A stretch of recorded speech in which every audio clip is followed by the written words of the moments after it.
Rahuldeep Gill, a professor of religion. I look for stories of people connecting to their place in the universe. Everyday struggles that don't make the evening news. Sometimes these struggles are inspired by something deeper, something sacred. We start at the Tree, South Los Angeles yoga studio with a story of a yoga trainer with an uncommon past. All day.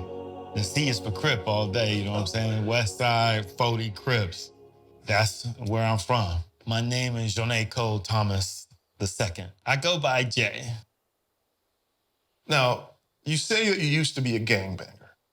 How did you get involved in that? If you wanted to make some money and do some things, you sold dope.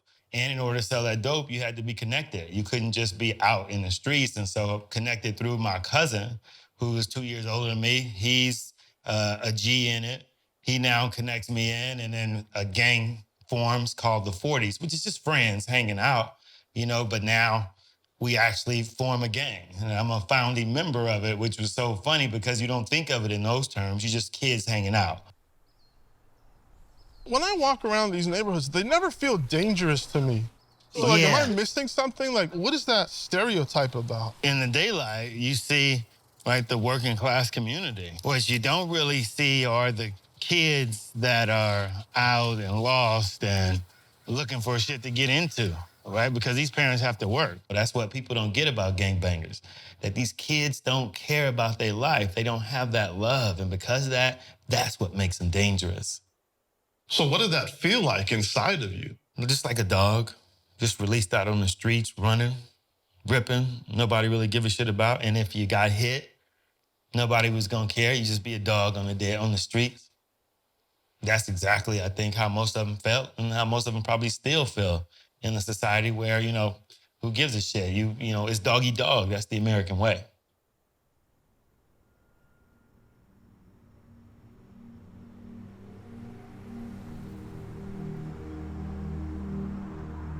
The freaks come out at night, right? And so, you got the crackheads out just at that time. It was just zombies wandering. And so that's when you were out. That's when you were making your money, because they were just out wandering, and high only lasts 10 minutes. And so that meant we were out all night, 15 years old, and some of us, from 18 on down to 13 years old. And, we just hanging out. And, the cops come by, and the cops see a group of brothers hanging out or whatever. They gonna open the doors, they gonna come get you. And so, we take our dope and we throw it in the bushes. And then we come back and we go, look, our dope is gone. The only person we saw was this strawberry. And at that time, a strawberry is what you refer to as a hoe that sold her butt for crack. Now we're putting together that she most likely took our money. Everybody's heated. Smurf is pumping us. We gonna get this bitch. She done took our dope. We need to get her. And so I'm like, yeah, we need to get her. She done stole like $100, and that $100 ain't ours. It's crack of dawn now. And so now, we get up, we go confront her. Hey, bitch, where's our dope? What's up? Where's our shit? She like, what are you talking about? I don't know, and whatever. And Smurf's like, yes, you do. And he cracks her. Wow. I'm like, oh, it's on. And once Smurf hit her, then everybody else jumps in and whatever. It's about 4 or 5 of us. And everybody's throwing blows, kicking her, knocking her to the dirt, just, treating her like she was less than. There's this beautiful morning, it's like this blue sky, it's not a cloud in the sky, and the sun is coming up. And I just had turned around and looked to see this beautiful sunrise. I mean, it's just like something you take a picture of. Now everybody got cell phones. And I just paused to take a look at that. And then I'm like, oh, wait, I gotta go back to whooping this woman's ass. And to go from beauty to chaos was this pause for me. And as I had that pause, it set me back to go, what? What are we doing? Why are we doing? And just in a sense, in how your mind works, a whole paragraph goes by in just a second. And as I had that whole paragraph go by, I couldn't take part in it anymore. And then later, come to find out, Smurf is the one that pocketed our dope. He was the first one to throw the punch. So it was a lesson for me.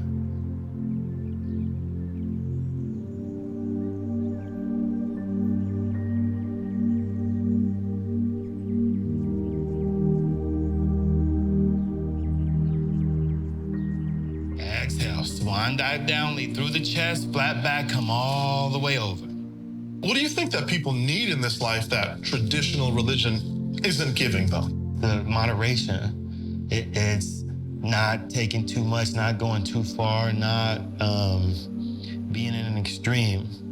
That moderation was this big teaching that I'd heard over and over and over again. And I got to see how in my extremes, like this is the shit I got. In my moderation, this was the joy, the beauty I got, right? Of being true to something and just taking what you need. And so spirituality, again, is just the other side of religion, and religion is the other side of spirituality. They need each other. If you're not connected to both, then you don't know where you exist there in the middle. So how did the tree fit into that part of your life? You know, as the community is changing and there's, this sense of gentrification, I feel it's my duty to come back to the community. If we truly want to have a community, then we need to have more Black dollars, in a sense, come back and gentrify it, as opposed to just allow other people to come in and do it. I think that's something that we lost with integration, is the more upwardly mobile ones of us move out and leave those who aren't so upwardly mobile. And now that creates that extreme. Part of that healing, part of that being able to take responsibility is the tree. Is, my grandmother's lesson of giving people a place for refuge, giving them a place where they can come and just, let it hang out. And yoga, within the asanas, within meditation, within our teacher training, it gives people that opportunity to start working through some shit, to bring it up, and now even get tools to begin to deal with it. Right? Not just have stuff come up and just be whatever, but be introduced to some deeper understandings, or even point it even deeper into your spiritual understanding of your Christianity.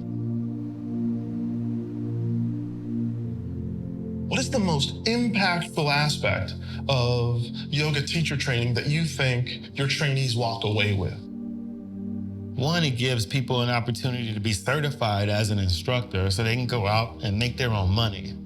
But for me, the flip side of it is that now they get to go deeper into themselves.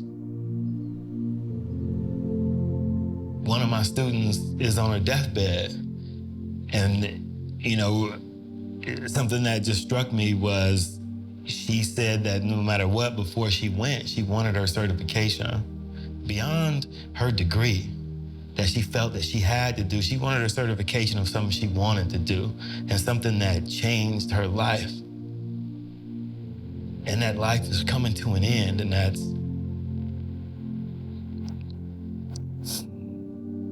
that's what the tree is about. That's what our training is about. Give people a better piece of themselves.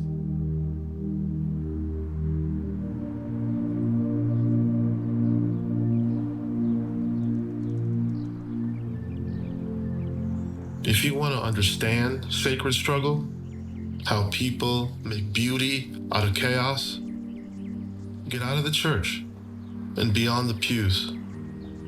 Get out into the streets and into the city.